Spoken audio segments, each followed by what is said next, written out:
வெள்ளாட்டு கறியை பதப்படுத்தி உப்பு கண்டம் போட்டு வச்சா 1 மாசம் 2 மாசம் கழிச்சு கூட சமைச்சு சாப்பிடலாம். அதோட தன்மையும் ருசியும் மாறாம பக்குவமா எப்படி சமைச்சு எடுக்கிறதுன்னு தான் இன்னைக்கு நம்ம பார்க்க போறோம்.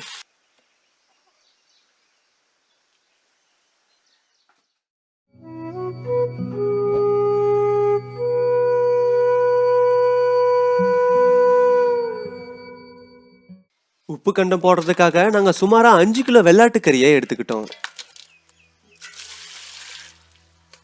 தாராளமா தண்ணி ஊத்தி வெள்ளாட்டு கறியை நல்லா சுத்தமா கழுவி எடுத்துக்கலாம்.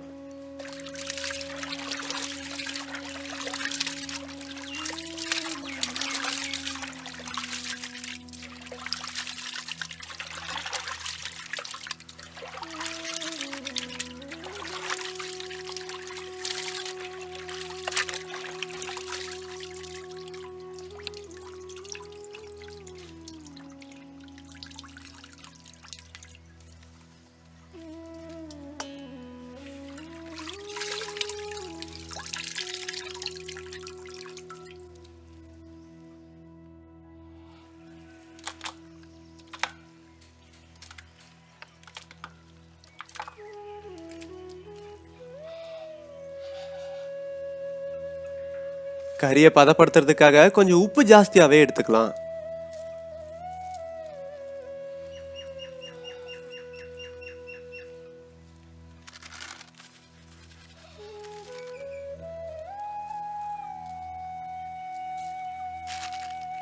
கறி கெட்டு போகாம இருக்கிறதுக்காக மஞ்சளும் கொஞ்சம் நிறையவே எடுத்துக்கலாம்.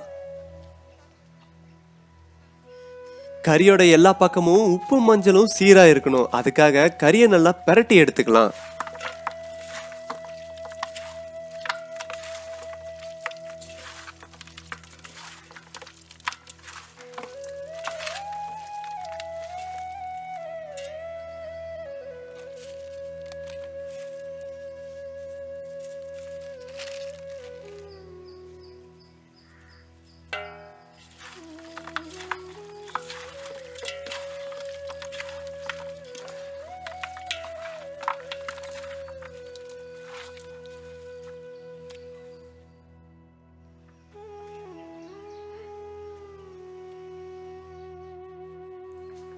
கறியை நல்லா பதப்படுத்தணும். அதுக்காக கறியை நல்லா வெயில்ல காய வைக்கணும். இப்ப ஊசி மூலியமா கறியை கயிறுல கோத்துக்கலாம்.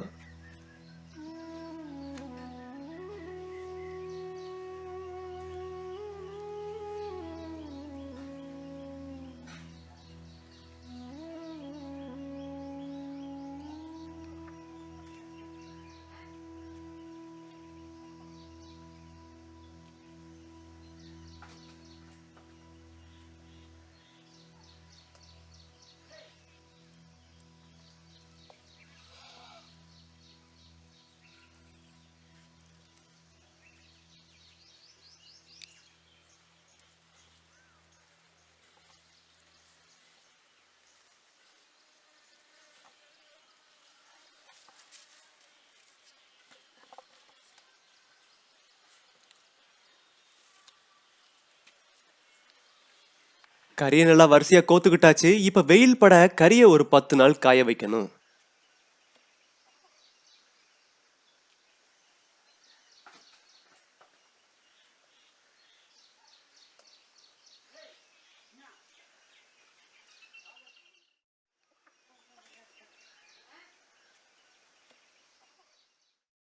கறி நல்லா இப்ப காஞ்சி இறுகிடுச்சு. இந்த மாதிரி காஞ்சி போன கறியை மாசக்கணக்குல வச்சிருந்து கூட சமைக்கலாம். நல்லா காஞ்சி இறுகுன கறியில உப்பு மஞ்சள் கொஞ்சம் அதிகமாவே இருக்கும். அதுக்கு கறியை சுடுதண்ணில போடணும். அதுக்காக இப்ப சுடுதண்ணியை கொஞ்சம் வச்சுக்கலாம். கறி நல்லா இறுகி போயிருக்கிறதுனால அதை அப்படியே சமைக்க முடியாது. அதுக்காக கறியை நல்லா நசுக்கி எடுத்துக்கலாம்.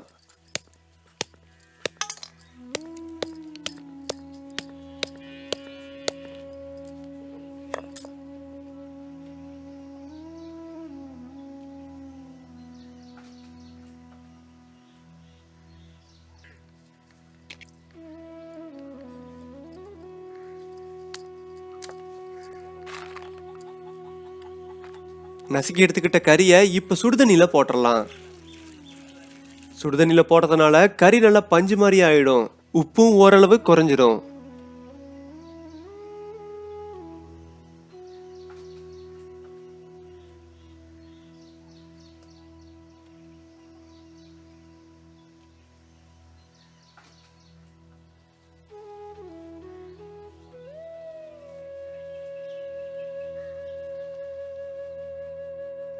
உப்பு கறியை சமைக்கிறதுக்கு தேவையான மசாலாக்களை இப்ப தயார் பண்ண ஆரம்பிச்சிடலாம். சட்டி சூடானதும் 3 டீஸ்பூன் கடலை எண்ணெயை சேர்த்துக்கலாம். இப்ப 25 வரமிளகாயை சேர்த்துக்கலாம். அது கூட 50 கிராம் கொத்தமல்லியை சேர்த்து நல்லா வறுத்து எடுத்துக்கலாம். வறுத்து எடுத்த வரமிளகா கொத்தமல்லியை அரைக்கிறதுக்காக ஒரு முறத்துல கொட்டி ஆற வச்சிடலாம். இப்ப 50 கிராம் பட்டை, லவங்கம், சோம்பு, கசகசா இது 4ஐயும் சேர்த்து நல்லா வறுத்து எடுத்துக்கலாம். இப்ப நம்ம வறுத்து எடுத்துக்கிட்ட மசாலாக்கள் எல்லாத்தையும் நல்லா அரைச்சு எடுத்துக்கலாம். வறுத்தெடுத்த வரமிளகா கொத்தமல்லியை அம்மியில வச்சு நல்லா அரைச்சு எடுத்துக்கலாம்.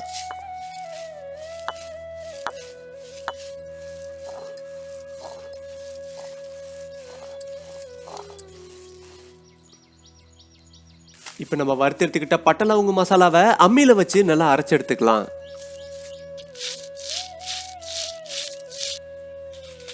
உப்பு கண்டம் போட்ட கறியை நம்ம குழம்பா வைக்க போறோம். அதுக்காக இஞ்சி, 50 கிராம் வெள்ளைப்பூண்டு, 100 கிராம் சின்ன வெங்காயம் எடுத்துக்கலாம். இப்ப இஞ்சியும் பூண்டையும் அம்மியில வச்சு அரைச்சிக்கலாம்.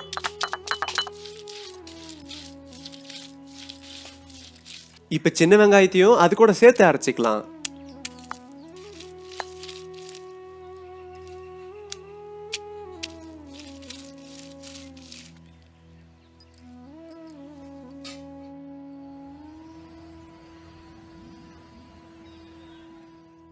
சுடுதண்ணில போட்ட கறி இப்ப நல்லா ஊறிடுச்சு. இப்ப சுடுதண்ணிலிருந்து வடிச்சு எடுத்துடலாம்.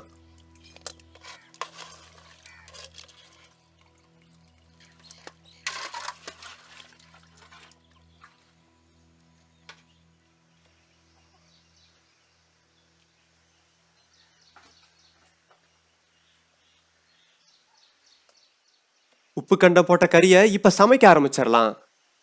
சட்டி நல்லா சூடானதும் 6 டீஸ்பூன் கடலை எண்ணெயை சேர்த்துக்கலாம். எண்ணெய் நல்லா காஞ்சிருச்சு. இப்ப கொஞ்சம் கடுகு சேர்த்துக்கலாம். இப்ப கறிவேப்பிலையை சேர்த்துக்கலாம். அரைச்சு வச்சிருந்த இஞ்சி பூண்டு வெங்காயத்தையும் இப்ப சேர்த்துக்கலாம். இப்ப நம்ம அரைச்சு வச்சிருந்த பட்டை லவங்க மசாலாவை சேர்த்துக்கலாம். இப்ப 4 தக்காளியை பொடி பொடியா நறுக்கி சேர்த்துக்கலாம்.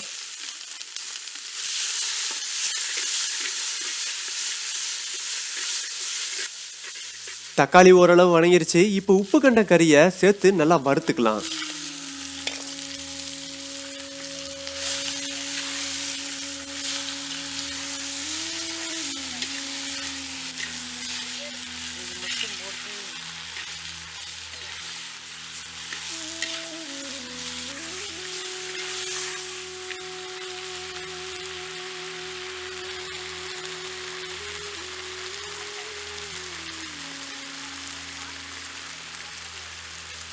இப்போ கொஞ்சம் மஞ்சத்தூளை சேர்த்துக்கலாம்.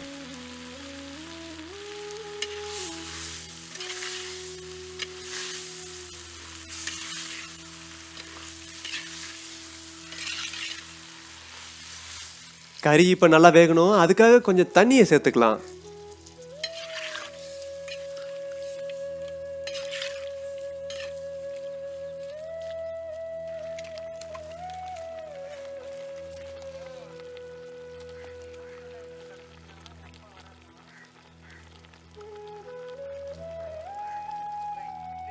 இப்போ நம்ம அரைச்சி எடுத்துக்கிட்ட வரமிளகா கொத்தமல்லியை தண்ணியில கரைச்சிக்கலாம். நல்லா கரைச்சாச்சு. இப்போ கறியோட சேர்த்துக்கலாம்.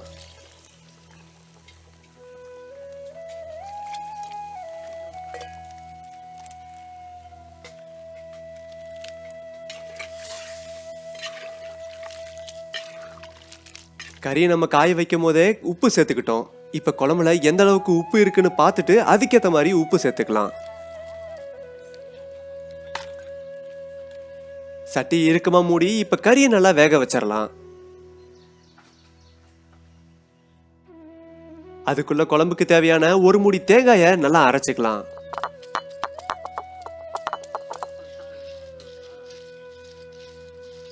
தேங்காய் கூட ஒரு 50 கிராம் பொட்டுக்கடலையை சேர்த்து நல்லா அரைச்சிக்கலாம். நம்ம அரைச்சி எடுத்த தேங்காய் கடலைய தண்ணியில கரைச்சி குழம்போட சேர்த்துக்கலாம்.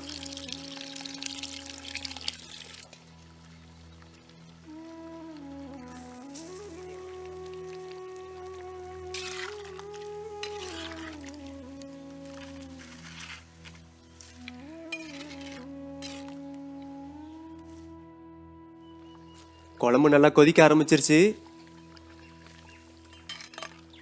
கறி நல்லா வெந்ததும் கொத்தமல்லி இலையை சேர்த்து இறக்கிடலாம்.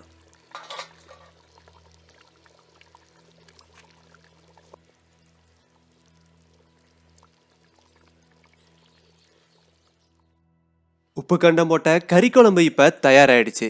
எங்க தாத்தாவும் நல்லா விரும்பி சாப்பிட்டாரு.